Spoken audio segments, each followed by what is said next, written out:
నా హృదయపూర్వకమైన నమస్కారాలు.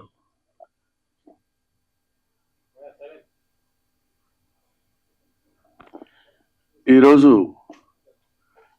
నేను ముఖ్యంగా ఇక్కడికి రావడానికి రీజన్ ఏంటంటే, ఈ సినిమా చూడటానికి కూడా రావటానికి రీజన్ ఒకటి ఉంది, ఒక కారణం. అదేంటంటే, పూర్వ ఆశ్రమంలో నేను లెక్చరర్గా పనిచేశా. విద్య అంటే ఏంటి, ఎడ్యుకేషన్ అంటే ఏంటి, ఎందుకు మనం చదువుకోవాలి, ఎలా చదువుకోవాలి అని తెలుసుకున్నాను.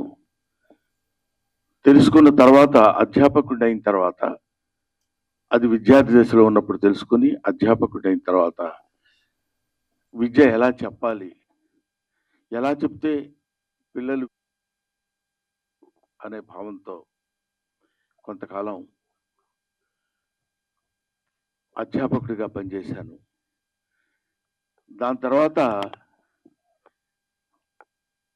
భగవంతుడి ఆశీస్సుల వల్ల, ఆయన నిర్ణయం వల్ల నేను ఈ సినిమా ఇండస్ట్రీకి వచ్చి సినిమా నటుడయ్యాను, అందున హాస్య నటుడయ్యాను. ఈ పాయింట్ ఎందుకు చెప్తున్నానంటే, యూనివర్సిటీ అనే పేరు, అసలు యూనివర్సిటీ అంటే ఏంటి? యూనివర్స్ అంటే విశ్వం. విశ్వం అంటే అన్ని గోళాలతోటి, అన్ని ఖగోళ శాస్త్రానికి సంబంధించినటువంటి ఈ మొత్తం ఒక భూమి అనేటువంటి గ్రహమే కాకుండా విశ్వాంతరాళాల్లో ఉన్నటువంటి గ్రహాలన్నిటికీ సంబంధించినటువంటి జ్ఞానాన్ని నేర్పేటువంటిది ఆలయం, విద్యాలయం. అదే విశ్వవిద్యాలయం, అదే యూనివర్సిటీ. అటువంటి యూనివర్సిటీ అనేటువంటి పేరుని ఇప్పుడు ఎటువంటి విశ్వవిద్యాలయాలు అయ్యాయి అని చెప్పడానికి ఎంతో ఎంతో కృషి చేసి, దానిలో రీసెర్చ్ చేసి, మనందరికీ అందులో జరుగుతున్నటువంటి అవినీతిని, అప్పట్లో మనకు విశ్వవిద్యాలయాలంటే కాశీ విశ్వవిద్యాలయం అని పెద్ద పేరు, బెనారస్ యూనివర్సిటీ అని. ఎక్కడెక్కడి నుంచో అన్ని దేశాల నుంచి మన దేశం వచ్చి చదువుకుని వెళ్ళిపోయేవాళ్ళు. అంటే జ్ఞాన సంపద ఉన్నటువంటి దేశం మంది. ఇవాళ మన దేశం, మన ఎడ్యుకేషనల్ స్థితి ఎలా ఉంది, విద్యా వ్యవస్థలు ఎలా మారిపోతున్నాయని వాటన్నిటి మీద అధ్యయనం చేసిన తమ్ముడు నారాయణమూర్తి అవన్నీ చూసి తట్టుకోలేక, అంటే ప్రీతి తీసుకోలేక, దీన్ని ఎలాగైనా సరే నా మిత్రులకి, నా వాళ్ళందరికీ పంచిపెట్టాలి. ఎందుకంటే ఈయన ఒక తేనెటీగ లాంటి మనిషి.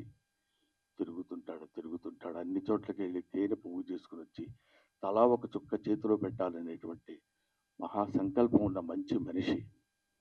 ఎందుకంటే మీకు అందమైన హీరో ఎవరైనా అడిగితే, నాకు అందమైన హీరో ఎవరు అని చెప్పమంటే నేను నారాయణమూర్తి పేరు చెప్తాను. అందం అంటే ఇక్కడ glamour, 6 feet height, curling hair, బ్రహ్మాండమైన ఇది, ఆ తర్వాత మంచి డ్రెస్సింగ్, అలాంటి అందం కాదు. మదర్ తెరిసాని, మీకు అందమైన వ్యక్తి ఎవరమ్మా, ఎవరు మీకు అందంగా కనిపిస్తారని అడిగితే, ఎవరి మనసుల్లో సేవాభావం ఉంటుందో, ఎవరి కళ్ళలో దయాగుణం ఉంటుందో ఆ వ్యక్తి, ఆ జీవి అందమైంది అని చెప్పింది. నాకు తెలిసిన నారాయణమూర్తి 40 సంవత్సరాలుగా, నాకు తెలిసి 40 సంవత్సరాలు, ఆయన అంతకుముందు ఎన్ని సంవత్సరాల నుంచి ఉన్నారో నాకు తెలియదు. నిరంతరం నిరంతరం నిరంతరం ప్రజలు ప్రజలు ప్రజలు, అందున పేదవాళ్ళు పేదవాళ్ళు పేదవాళ్ళు, వాళ్ళు పడుతున్న బాధలు, వాళ్ళకి పడుతున్న కష్టాలు సుఖాలు, ఊరికే నటించటం, నటుడిగా వచ్చి నటించటం అనే కాకుండా, I want to give some message to my people, to the people of India, not to the people of India, to the people of universe. అటువంటి వ్యక్తి నారాయణమూర్తి. బహుశా నేను చూసి పూర్తిగా ఇంతవరకు చాలా కాలమైంది నేను సినిమా మొత్తం కూర్చొని థియేటర్లో ప్రివ్యూలు కానీ లేకపోతే సినిమా హాల్స్లో కానీ నేను చూడటం.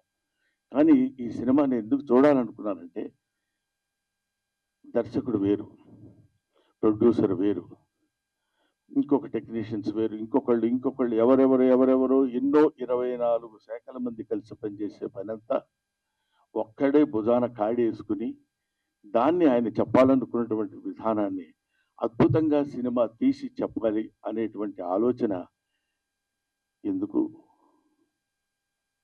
మీకోసం, ప్రజల కోసం, పేద ప్రజల కోసం.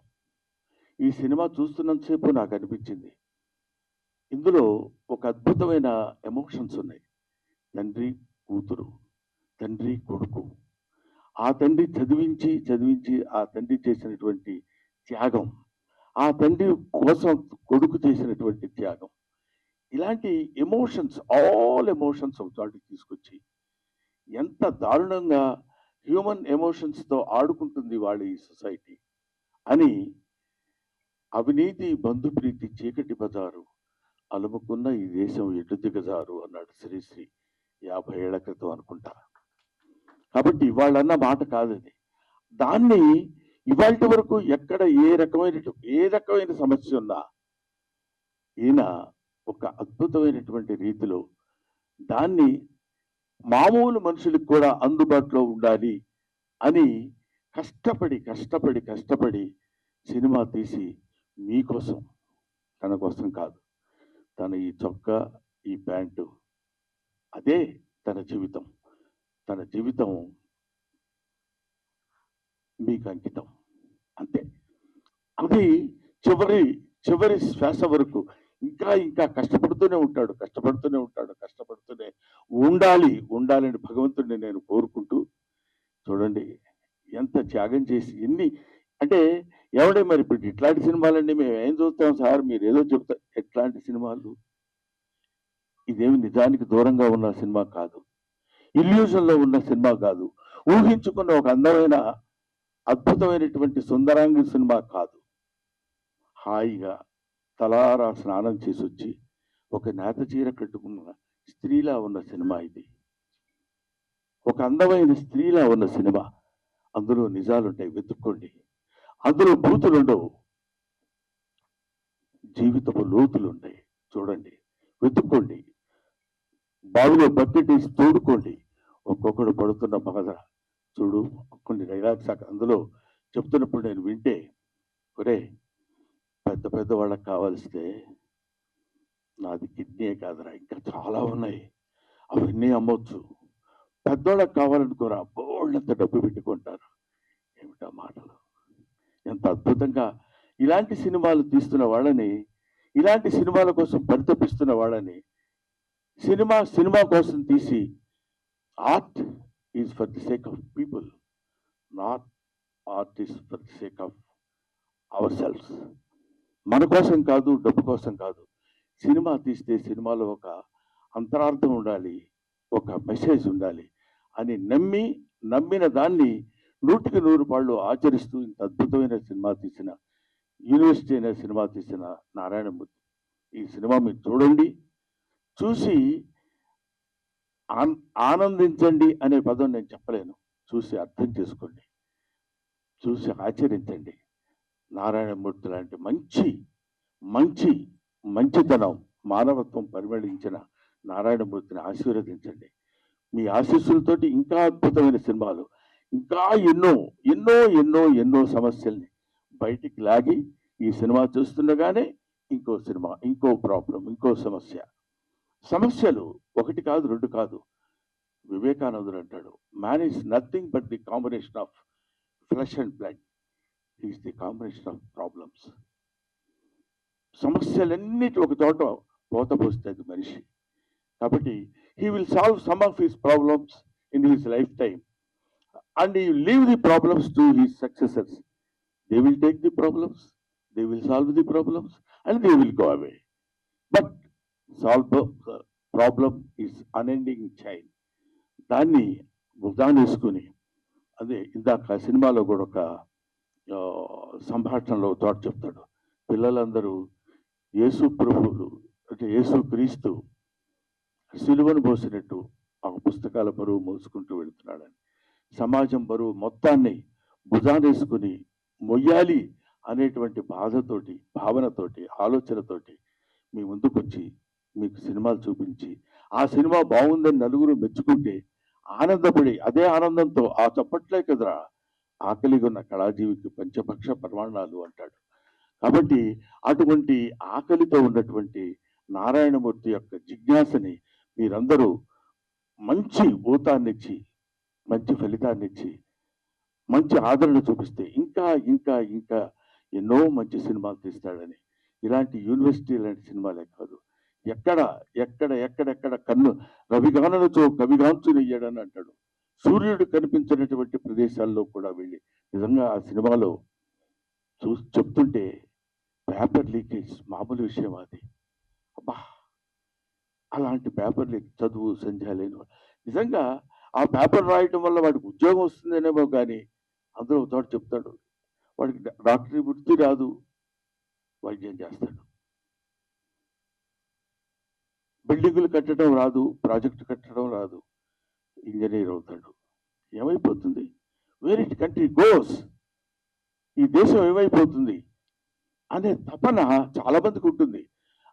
ఏముందిలే, మనం ఏం చేయగలిగింది ఏముంది, అది చేయాలనుకుంటే ఎవడో ఆ ధైర్యం కూర్చొని చేస్తాడు, లేకపోతే లేదండి. ప్రతి వాళ్ళు చేతులు కట్టుకొని ఉంటారు.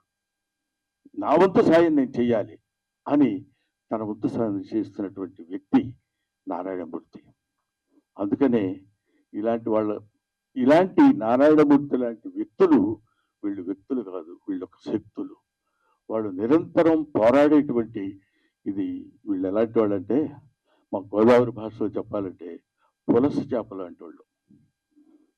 పులస చేపకి చాలా వాల్యూ ఉంటుంది, విపరీతమైన ఖర్చు అంత రేటు ఉంటుంది. ఎందుకు ఉంటుందంటే ఒకసారి ఒళ్ళంతా గగ్గు పొడిచి పాపం, అయ్యో అమ్మాయి చచ్చిపోయింది, అయ్యో వాడిని అలా చంపేశారే, అయ్యో వీడిని ఇలా అని వీళ్ళ అకృత్య విన్యాసాలకి బలైపోయినటువంటి వత్సులు ఎంతో మంది మహానుభావులు, పిల్లలు, పసివాళ్ళు ఉన్నారే.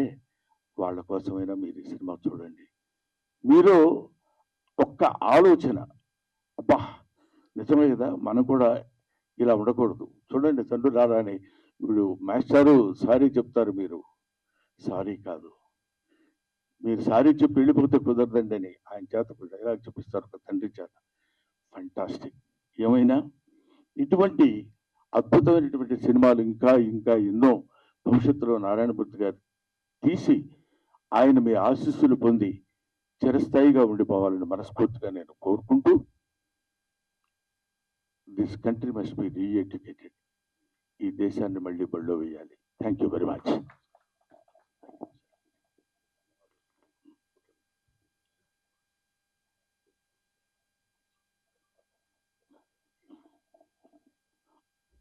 ఆ తర్వాత నారాయణమూర్తి గారు ఫ్లోలో, ఎందుకంటే మధ్యాహ్నం తిన్నాను పులస చేప, అందుకని ఆయన నారాయణమూర్తి ఒక జలంలో నివసించే పులస చేప కాదు, మానవుల్లో నివసించే మంచి మనిషి.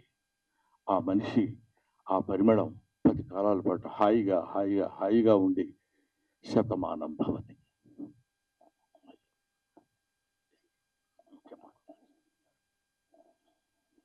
మీ ఆశీర్వాదానికి వందనాలు సార్. మిత్రులారా, మన తెలుగు చలచిత్ర పరిశ్రమలో కస్తూరి శివరావు గారు ఎలా చూశాం, రేలింగ్ గారు ఎలా చూశాం, రమణారెడ్డి గారు ఎలా చూశాం, అల్లు రామలింగ గారు ఎలా చూశాం, పద్మనాభం రాజబాబు గారు ఎలా చూశాం, బ్రహ్మానందం గారు ఎలా చూస్తున్నాం. ఆయన మహానటుడు, మహాజ్ఞాని, అన్నింటిని మించి మాస్టర్. అందుకే నా యూనివర్సిటీ పేపర్ లీక్ సినిమాని, ఆ లోగోని బ్రహ్మానందం గారిని విజ్ఞప్తి సాయంతో నేను రిలీజ్ చేసుకున్నా. సినిమా రెడీ అయ్యింది. నేను వెళ్ళా, అయ్యా తమరి సినిమా చూడాలి, తమరికి ఏమాత్రం నచ్చినా సరే దయచి మీరు చెప్పాలి నాకు మంచి మాటలు, నా సినిమాకి అది ఎంతో హెల్ప్ అవుద్ది, ప్రమోట్ అవుద్ది అని నేను విజ్ఞప్తి చేసిన వెంటనే నా విజ్ఞప్తిని మన్నించి వారు రావడం, ఇంత బిజీలో కూడా రావడమే కాదు, సినిమా చూసి ఇంత బ్రహ్మాండంగా మెచ్చుకొని నన్ను ఆశీర్వదించడం, ఇంకా ఇలాంటి సినిమాలు తీయడానికి ప్రేక్షదేవులు నాకు శక్తిని ప్రసాదించాలని వారు మరి చెప్పడం, ఇవన్నీ నా గురించి ఆయన చెప్తుంటే నాకు నిజంగా ఆనంద బాష్పాలతో ఆయన యొక్క ఆశీర్వాదానికి నా పట్ల ఆయనకున్న అభిమానానికి, నా ఎడల ఆయన చూపిస్తున్న ఆదరణకి నేను పత్రికల ముందు, మీడియా ముందు, ప్రేక్షక దేవుళ్ళరా వారికి నేను శిరస్సు ఉంచి దండం పెడుతున్నా. Thanks lot sir. మిత్రులారా, యూనివర్సిటీ పేపర్ లీక్ ఈ సినిమా ఆగస్టు 22వ తారీఖు రిలీజ్ అవుతుందండి. దయచేసి చూడండి, ఏమాత్రం బాగున్నా ఆదరించండి. నేను ఇంకేలా చిత్రాలు తీయడానికి శక్తిని ప్రసాదించండి. మీడియా మిత్రులు థ్యాంక్స్ లాట్. సతీష్ గారు థ్యాంక్స్ లాట్. మీ అందరికీ నా వందనాలు చెప్తున్నా, వేల వందనాలు. ధన్యవాదం సార్. ఒక్క విషయం, ఇవాళ నేను గొప్పవాడిని చెప్పడం కోసం చెప్తున్నాను. నేను ఎంత గొప్పవాడిని అంటే, ఇవాళ మా రెండో అబ్బాయి వెడ్డింగ్ యానివర్సరీ. ఇప్పుడు ఇంట్లో ఫంక్షన్ జరుగుతుంది. యానివర్సరీ వాళ్ళంతా బంధువులు గిందువులు అందరూ వస్తారు కదా, ఏదో దానికి నేను ఆలోచించింది ఏంటంటే, గొప్పవాడిని ఊరికే వ్యంగ్యంగా అన్నాను, నిజంగా అనుకునేది పంపదీసి. అలా కాదు, నేను ఇక్కడ వచ్చి నారాయణమూర్తి గారికి ఇచ్చిన మాట ప్రకారం 18వ తారీఖున నేను ఈ కార్యక్రమానికి రావాలి అనే ఐడియాతో నేను వచ్చాను. ఎందుకంటే నారాయణమూర్తి గారు అంతటి మంచి పనులు నేను చేయలేను కూడా, చేస్తానో లేదో కూడా తెలియదు. కనీసం ఇలాంటి మంచి పనులు చేసే వాళ్ళ దగ్గరికి వచ్చి వాళ్ళ మంచి పని గురించి నలుగురికి చెప్పడం అనేది, దానికోసం పెద్ద భయంకరమైన త్యాగం చేసింది కూడా ఏం లేదు అనే ఆలోచనతో చెప్తున్నాను. ఇప్పుడు నేను అర్జెంటుగా మళ్ళీ అక్కడికి వెళ్ళి, వాళ్ళు ఏదో చిన్న ఫంక్షన్ లాంటిది ఉంటే, అది ఫ్యామిలీ ఫంక్షన్ కాబట్టి దానికి నేను వెళ్ళాలనే అభిప్రాయంతో నారాయణమూర్తి గారిని అభ్యర్థించి, ఇంత మంచి మనిషి, నిలువెల్లా మంచి మనిషి, ఇప్పుడు అంటే నేను కొన్ని చెప్పాలో వద్దో తెలియదు కానీ, బట్ నాకు తెలిసిన నారాయణమూర్తి గారు ఆ రోజు నుంచి ఈ రోజు వరకు అవే చెప్పులు, అవే ప్యాంట్ షర్టు, అదే ఆటో. ఒక్క సినిమా హిట్ అయితే ఏ రకంగా మనం ప్రవర్తిస్తున్నామో ఈ రోజుల్లో మనకు తెలుసు. 2 సినిమాల్లో మంచి పేరు వస్తే ఎలా ప్రవర్తిస్తున్నామో మనకు తెలుసు. ఒక దశాబ్దం కాలం మనం సినిమాల్లో ఉండి నటించి మంచి పేరు వస్తే మన ప్రవర్తన ఎలా ఉంటుందో మనకు తెలుసు. 5 సుదీర్ఘమైన దశాబ్దాలు, 40 సంవత్సరాల సుదీర్ఘమైనటువంటి దీనిలో ఎవరు ఎన్ని రకాలుగా ప్రలోభ పెట్టినా, నో ఎవరు మీ సినిమాలో నేను యాక్ట్ చేస్తా, వద్దు మీరేది సార్, మీరు స్టార్, మీరు అలా ఉండండి అని కాకుండా, ఇప్పుడు చూసిన ప్రతి క్యారెక్టరు మనకుతో పరిచయం ఉన్న క్యారెక్టర్, మన జీవితంతో మనతో వాళ్ళతో పాటు మనం సంచరిస్తున్న క్యారెక్టరు, వాళ్ళతో పాటు మనం ప్రయాణిస్తున్నటువంటి క్యారెక్టర్స్ తీసుకుని చెప్పాడు తప్ప స్టార్స్ని పెట్టి నేను సినిమా తీసి అద్భుతాలు క్రియేట్ చేయాల. ఎన్నో అద్భుతమైనటువంటి సినిమాలు తీసి ఆ రోజుల్లో నారాయణమూర్తి గారి సినిమా పడ్డ కొట్టుకుంటూ వచ్చేవాళ్ళు. ఇవాళ వరకు అలాగే వస్తూనే ఉన్నారు, వస్తారు, వచ్చి తీరతారు. అలాంటి సినిమాలే నారాయణమూర్తి గారు చేస్తారు. Thank you very much my dear Narayanamurthy. ఎలా పెట్టారో పేరు, నాకు వెంకటేశ్వర స్వామి అంటే ఇష్టం, నారాయణమూర్తి అంటే ఇష్టం. ధన్యవాదాలు మీకు.